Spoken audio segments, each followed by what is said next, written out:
నమస్తే. Welcome to our channel. నేను మిషాల్ని. తిరుమల తిరుపతి దేవస్థానం అంటేనే కలియుగ ఆ వెంకటేశ్వర స్వామి గుడిలో ప్రతి ఒక్కరు వేల కోట్ల మంది దర్శనం చేసుకుంటూ ఉంటారు. కానీ ఈ మధ్య కాలంలో అరాచకాలు ఎక్కువ అవుతున్నాయి. అయితే మద్యం సీసాలు, ఖాళీ సీసాలు తీసుకెళ్ళి తిరుమలలో పడేయటం ఇది ఎంతవరకు వాస్తవం? అసలు దీని వెనక ఎవరున్నారు?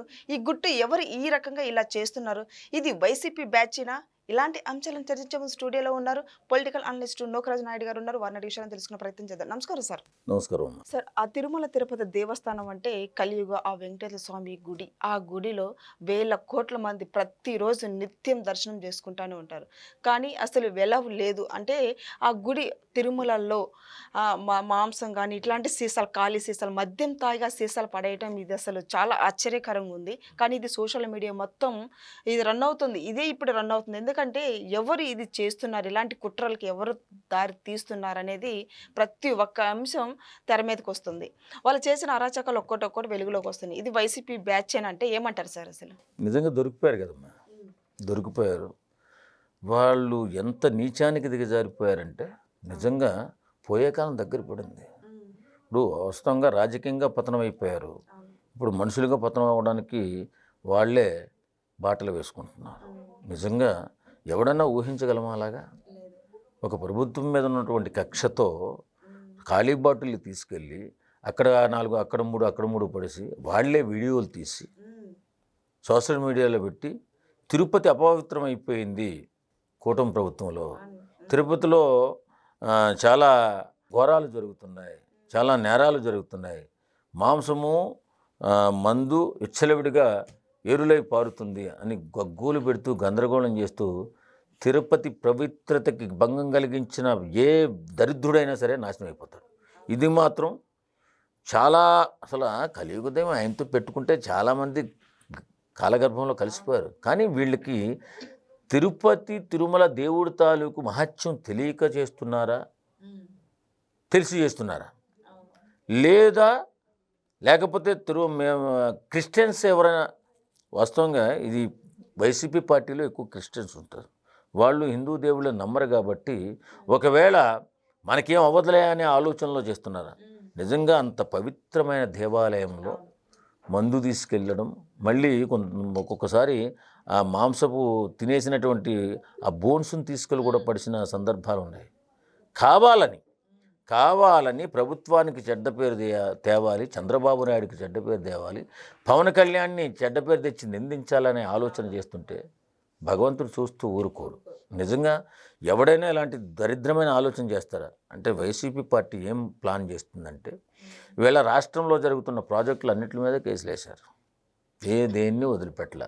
అద్భుతంగా ముందుకెళ్తున్నారు పవన్ కళ్యాణ్ గారు, లోకేష్ బాబు, అలాగే చంద్రబాబు నాయుడు గారు. ముగ్గురు కూడా త్రిముఖ వ్యూహం పన్నుకుని రాష్ట్రం ఎంత ఆర్థికంగా వెనకబడిపోయినా సరే అద్భుతమైన వారి ఆలోచనతో ప్రగతి పదంలో ముందుకు తీసుకువెళ్తూ ఉన్నారు.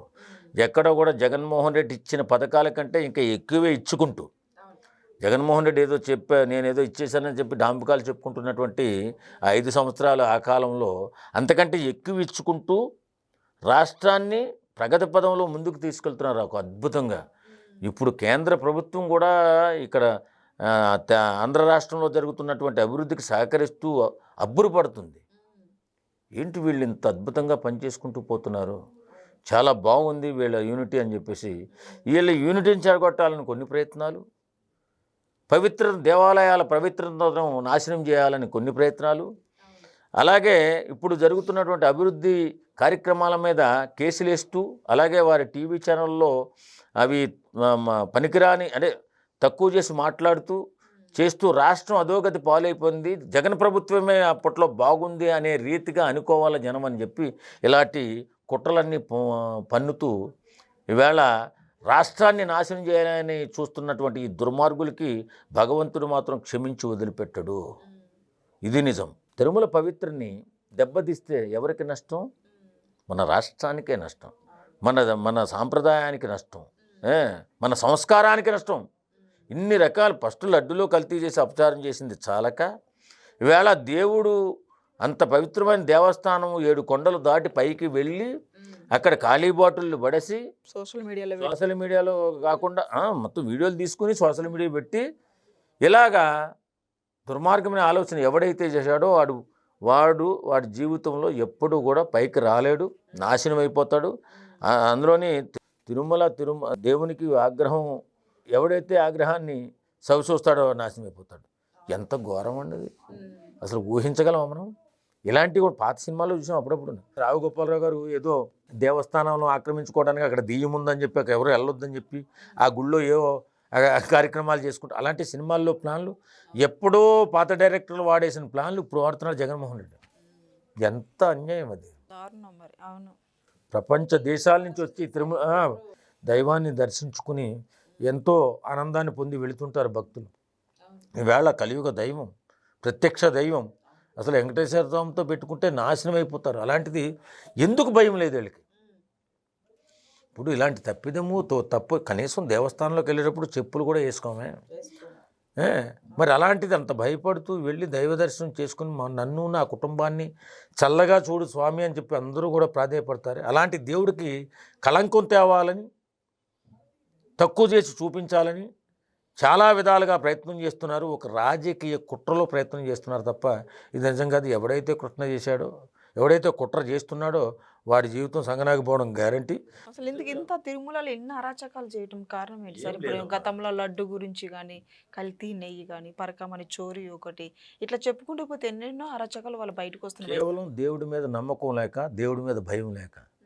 భయం ఉన్నవాడు, నమ్మకం ఉన్నవాడు ఇలాంటి తప్పులు చేయడండి. దేవుడి మీద నమ్మకం కానీ భయం కానీ రెండు ఉండాలి. అది పాలకుడు లేకపోతే మరీ నాశనం అయిపోద్ది. కాబట్టి ఈవేళ వైఎస్ఆర్సీపీ పార్టీ చేస్తున్నది 100% తప్పు. ఈవేళ ఎంత చెడ్డ పేరు తెచ్చుకున్నారు. ఈవేళ నిజంగా చాలామంది అనుకుంటున్నారు ఇలాంటి ఎత్తుగడలు రాజకీయాల్లో ఇంకా చాలా ఉన్నాయి కదా. దేవుణ్ణి అపవిత్రం చేసి మీరు రాజకీయం చేయడం ఎదవల్లారా అని చెప్పుకుంటున్నారు అందరూ. వాస్తవంగా ఆ వీడియో బయటకు వచ్చిన తర్వాత ఇలా ఖాళీ సీసాలు పడేశారని తెలిసిన తర్వాత అందరూ ముక్కు మీద వేలేసుకుంటున్నారు. ఇదేం ఘోరం రా బాబు, ఇది కూడా రాజకీయమేనా?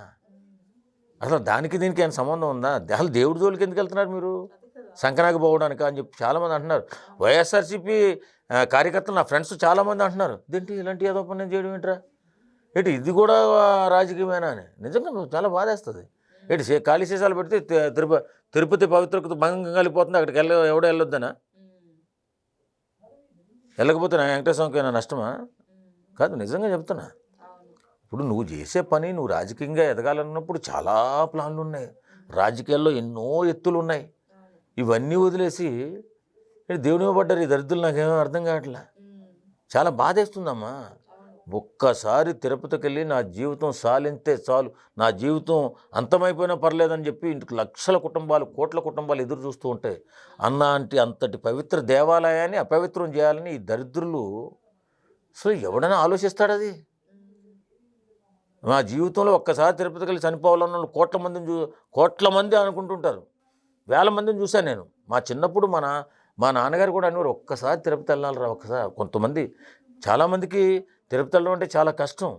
అవును, తిరుపతికి వెళ్ళే వాళ్ళు చెకింగ్ అనేది ఒకటి ఉంటుంది కదా సార్. ఇప్పుడు మన బ్యాగ్లే చెకింగ్ చేస్తుంటారు. అమ్మ, మందు ఉంటేనే అది చెక్కింగ్లో దొరుకుతుంది, ఖాళీ బాటిల్ పట్టుకెళ్తే దొరకదు. ఏ సీట్ల కింద పెట్టి పట్టుకుపోవచ్చు. వాస్తవంగా తప్పేం తెలియదు కదా, దొరకరు కదా. మందు ఉంటే దొరుకుతుంది సీట్ల వెనకాల అక్కడెక్కడ పెడితే.